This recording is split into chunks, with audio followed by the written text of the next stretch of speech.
Magandang araw mga katagbok.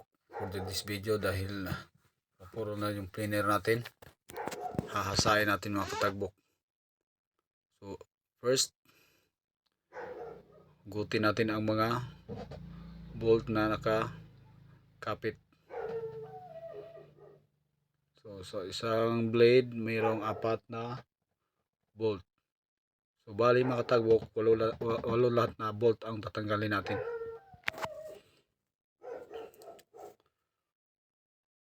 Tanggal na lahat ng bolt ng unang blade.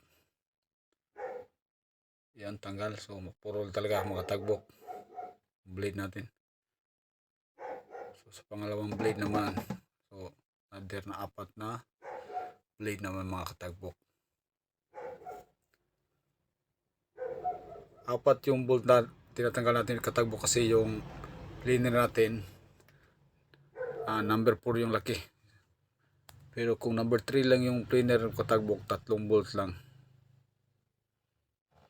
So mas malaki to, kaya 4 na bolt bawat blade.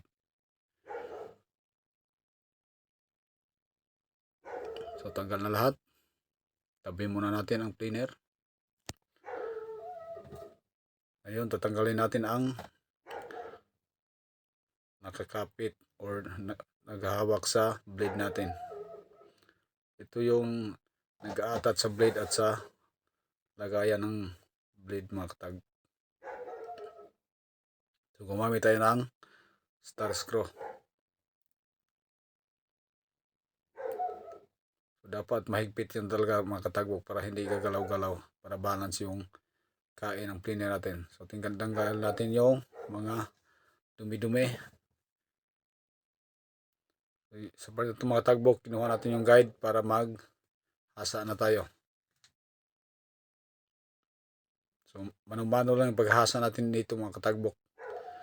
Kasi yung kung makina yung gagamitin natin, mabilis maubos yung blade natin. So, ayos na. Tanda natin yung hasaan. So nandito na, hasa na tayo.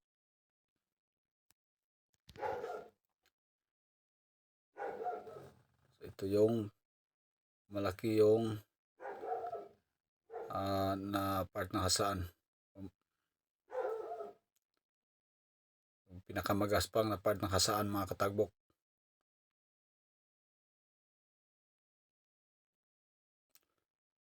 So, nagtanggal tayo ng gloves para mamahawakan natin ng maayos. Tinanggal muna natin yung isang blade, tapos hinasa natin sa mas manipis or hindi medyo magaspang na part ng hasaan mga katagbok.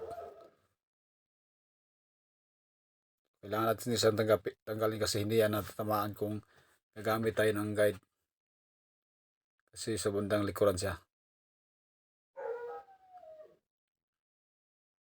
Kulang pa. So para ito yung pinakamanipis na hasaan natin mga katagbok. Galing to sa parang granite. Manipis to mga katagbok, para makintab yung paghasa natin.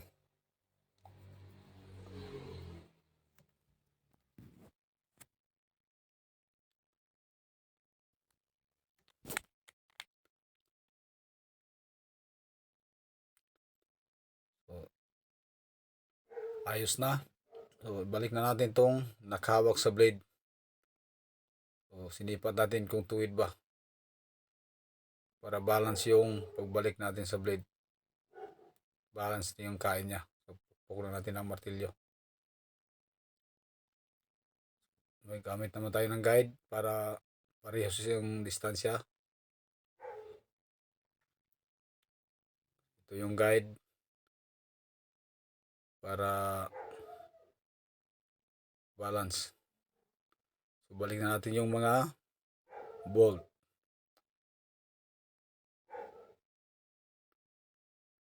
So 3-4 bawat blade.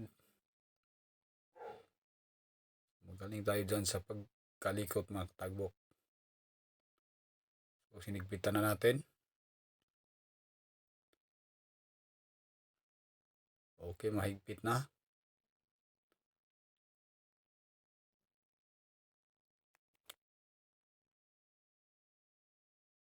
kabila naman. Ayos na mga katagbok. Susubukan natin to.